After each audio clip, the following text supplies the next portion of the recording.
हमें क्या क्या सुनने को मिला। तू तो निकल गया बल्ला। मैं छुप गया था, वो बड़ा सा दरख्त झाड़ियों में, उसके पीछे छुप गया और मेरे ख्याल से इतना ज्यादा खेल में निकल गया आगे कि दूसरा लव नहीं हो सका। लव किसी से भी हो सकता है यार, अपने के बाद में कुछ भी हो जाता है। तो मैं कोशिश करता हूँ, मैं I learn my lesson previous experience, और मैं अब कोशिश करता हूँ कि मैं उससे मैं ना ही आऊँ। यूनुस, अब देखते हैं कि फेलो क्रिकेटर्स ने आपके बारे में क्या कहा है। यूनुस खान एक ऐसा प्लेयर है कि जिसने चढ़ के खेला, बोल के खेला, बातें भी की, जो दिल में होता था, जो मुंह पे होता था। तो साफ आदमी जो होगा वो हमेशा इस तरह ही क्रिकेट खेलता है और इसी तरह ही बोलता है। रिकॉर्ड होल्डर, सेंचुरीज का record, most runs in test cricket. I think ये वो अचीवमेंट्स हैं, T20 वर्ल्ड कप जीत एज ए कैप्टन जीतना, जो कि शायद किसी और ने अचीव नहीं किया। तो I think he is a legend for us also and for all the Pakistanis. मुझे खुशी होती है कि जिस तरह की वो फाइटिंग स्पिरिट के साथ, और जब उसकी सारी चीज़ ऑड में अगेंस्ट में चल रही होती है, उस पर वो परफॉर्म करता है। इट शोज के quality of the champions. He is the number 1 player till the day now and I wish him best of luck. और टेस्ट क्रिकेट छोड़ना नहीं, यूनुस खेलते रहना। उनकी शख्सियत और उनकी जो अंदर जो क्वालिटीज़ हैं वो उनके गेम में भी नज़र आती हैं। जो आजिज़ी और उनके खेलने का तरीका वो रिफ्लेक्ट करता है उनके इनर साइड को। Very humble person, very very respected in this field. जब आउट होते हैं या कैच आउट होते हैं या कुछ है, वो अंपायर की तरफ नहीं देखते, अपनी जजमेंट है उनकी, जो कि इंसाफ पर मबनी है। एक तो ऑनेस्टी भी है और असूल पसंद बंदा है, और सख्त भी कह सकते हैं, मजाक भी करता है। बड़ी ज़बरदस्त उसकी नेचर है, और जो प्रोफेशन के मामले में बहुत सीरियस है। अब चलते हैं हमारे आखिरी सेगमेंट की तरफ। यूनुस, क्वेश्चन होंगे, ठीक। मैं आपसे एक जुमला बोलूंगा, एक लफ्ज बोलूंगा, आपने आगे से एक्सप्लेन करना है। ठीक है। वेस्ट इंडीज बारबाडोस सुबह 6 बजे। क्या क्या हुआ था? वसीम भाई का कमरे के सामने सुबह सुबह नॉकिंग 6 बजे, सोचे और कमरा खुलता है, वसीम भाई बाहर निकलते हैं और बहुत सारी सेंसर कर देते हैं। याद आया मुझे, मैं आई थिंक प्रैक्टिस उस दिन लंबी हुई थी या टेस्ट मैच था उस दिन। जी लास्ट नाइट हम काफी लेट आए थे। लेट बॉलिंग भी जावेद भाई के लंबे से सेशन 7-8 घंटे वाला, 8-8 घंटे का सेशन करके आए। मैं उठा सुबह 6 बजे, मैं उठा तो नहीं, आंख खुल गई, लगा बल्ला क्रिकेट खेल रहा है कोई होटल में। वो गोल्फ कोर्स का होटल था, गोल्फ कोर्स। मैंने देखा खिड़की के ताके, वजाहतुल्लाह वास्ते यूनुस, मैंने खोली खिड़की।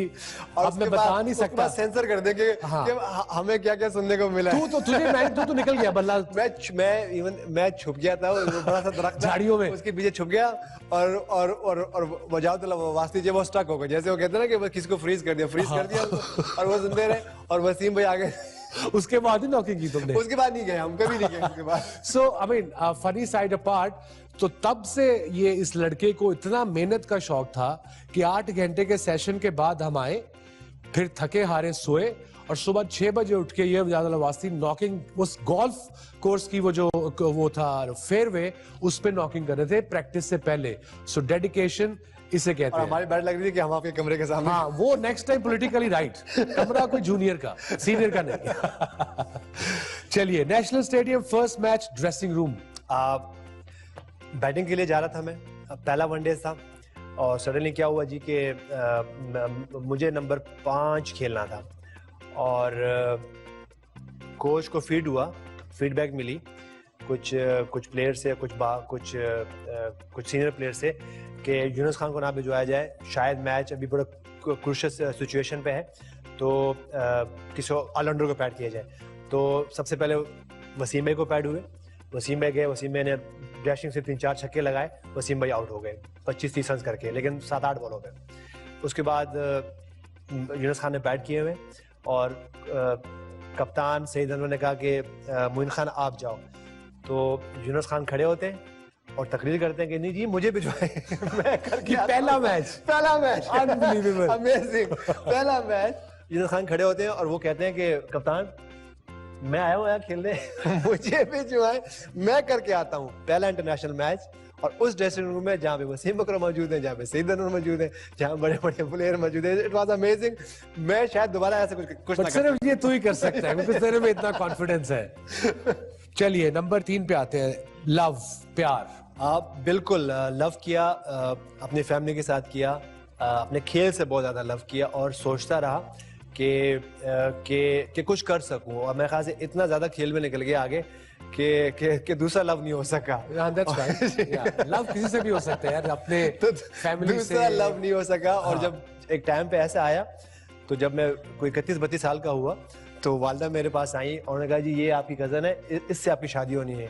और आप बिलीव करें, मेरी उस कज़न की उम्र थी 14 साल। अच्छा। तो मैंने कहा जी मैं 32 साल का बाबा हूँ और वो मेरी कज़न जो है वो सिर्फ 14 साल की है, तो मैं भाग गया वहां से। अच्छा, भाग गया? भाग गया अम्मी से भाग गया मैं। इंडिया बिल्कुल एंजॉय किया वहां जाके, बहुत ज्यादा खिलाफ खेल के बहुत ज्यादा, क्योंकि मेरे वालिद माइग्रेट होके आए थे कलकत्ता से माइग्रेट होके, जब तकसीम हुई थी, और बहुत यंग थे। और पहला मैच मैं मोहाली में खेला, अगेन जब मैं फर्स्ट टाइम इंडिया में गया, कोई परफॉर्मेंस नहीं लगी। फिर जब मैं कलकत्ता गया, फर्स्ट इनिंग 148 या 149 की इनिंग, तो मुझे मेरे वालिद ने मेरे साथ ये बातें शेयर की थी कि तकसीम में वो वहाँ से माइग्रेट हो गए थे। तो जब मैंने ये इनिंग खेली तो उस वक्त मेरे वालिद का इंतकाल हो चुका था, लेकिन मेरे जहन में थी, मेरे वालिद ने मेरे ये जहन में बात फिट की हुई थी उस वक्त। ये मेरे ख्याल से 80s या 90s की बात है, लेकिन मेरे जहन में थी, और जब मुझे मौका मिला तो अल्लाह ताला ने वहाँ एक सेंचुरी करा। वाह, जबरदस्त।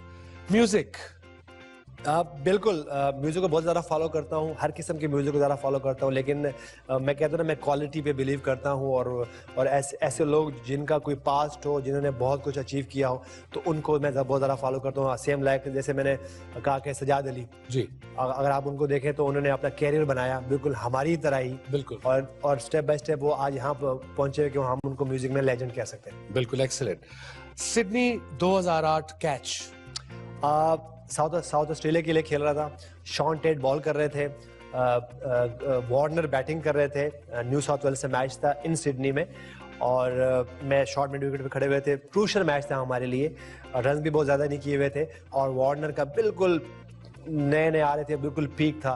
वो जो शॉट खेल रहे थे बाउंड्री के बाहर, मैं शॉर्ट मिड विकेट खड़ा था। शॉन टेट ने स्लो वन किया, वो मिस रीड कर गए, सीधा बॉल ऊपर गया। मैं बैक पे भागा हूँ, सूरज सामने आया, सडनली मैं मूव हुआ हूँ, मैंने एक डाइव किए, और वो कैच मैंने अटेम्प्ट किया, घूमते कहीं यहाँ आगे फंसा है, मैंने कैच किया। और उसके बाद हमने कोई ऐसी, आप कह सकते हैं कि ऐसे गैदर हुए, जप्पी लगाई हम लोगों ने पूरी टीम ने। शॉन टेट वहाँ मौजूद थे, ग्राम मनू वहाँ मौजूद थे, फर्गूसन वहाँ मौजूद थे, बहुत ज़बरदस्त टीम थी हमारी। और ऐसे गैदर हुए कि जैसे हम अपने किसी क्लब की तरफ से खेल रहे। वाह, जबरदस्त। और आखिर में गुस्सा किसी भी टाइम आ सकता है तो बच के रहिएगा, कभी भी फट सकते हैं भाई हमारे। लेकिन कोशिश करता हूँ कि गुस्सा बहुत कम आए, और इसलिए कि गुस्से में वो इंसान को तो आता ही है ना कि बाद में कुछ भी हो जाता है, तो मैं कोशिश करता हूँ, मैं I learn my lesson previous experience, मैं आप कोशिश करता हूँ कि मैं गुस्से में ना ही आऊँ तो बेहतर है। तो जब भी किसी से पूछो आखिर में कि यूनुस खान कहाँ है, सीरीज खत्म, कह रही मच्छी पकड़ने गया हॉबी। नहीं, बिल्कुल नहीं। देखिए, जैसे मैंने आपसे शेयर भी किया जब बिहाइंड द सीन जी, कि क्योंकि मैं कराची में रहता हूँ, लेकिन आप कैसे कराची में रहते हुए मैं कराची में नहीं होता हूँ, क्योंकि मैं पाकिस्तान स्टील में के इलाके में रहता हूँ, प्रेसिडेंट में रहता हूँ। तो वो थोड़ा सा अगर आप देखेंगे तो हाफ एन आवर 45 मिनट दूर है, और लोगों को लगता है कि बहुत ज़्यादा बाहर है। हाँ, तो लोगों को ये लगते हैं कि जी यूनुस खान फिशिंग पे ही गए होंगे वहाँ, क्योंकि पोर्ट कासिम है वहाँ बहुत नजदीक, लोग समझते हैं कि फिशिंग पे ही। बट आप जाते हैं, आपको शौक है फिश का, पता है कब जाना है, सीजन क्या है, मछली कौन सी पकड़नी है, कौन सी खानी है, कैसे पकानी है? बिल्कुल जी, बिल्कुल। मुझे बड़ा शौक है। हमारी कोई गेट टुगेदर ऐसी है, कोई ऐसी गैदरिंग है, कोई ऐसे लोग मौजूद है। मेहदी हसन टीटू भाई है, जो कि उनका बड़ा जबरदस्त जिम भी है। हाँ। और वो ऑर्गेनाइज करते हैं, गुड ऑर्गेनाइजर।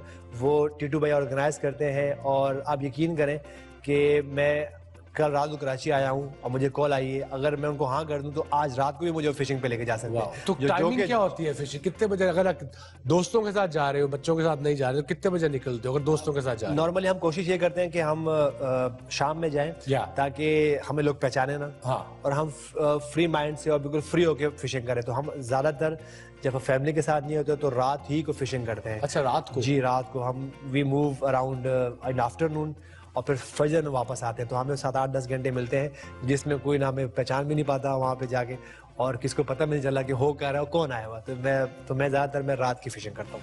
अगर आप माइंड ना करें तो मुझे छोटी सी रिक्वेस्ट करनी है। हाँ श्योर। और मुझे कुछ प्रेजेंट भी करना है। मुझे करना है? जी बिल्कुल। ये एक अगर आप इसको क्लोज ले लें, ये एक कप है। Wow, that's exciting. मेरी एडवर्टाइजिंग कंपनी मकाब ने जब मैंने लीडिंग रन्स किए हैं तो उसका एक कप है जो मैं आपको रिप्रेजेंट करना चाह रहा हूँ। ये मेरे लिए ऑनर होगा कि मैं अगर आप उसे ले लें। सबसे पहले यहाँ जाएगा और इसके बाद मेरे घर जाएगा जिसमें मैं चाय पीऊंगा। 9116 रन। वाह, what a legend. Thank you sir. It was pleasure.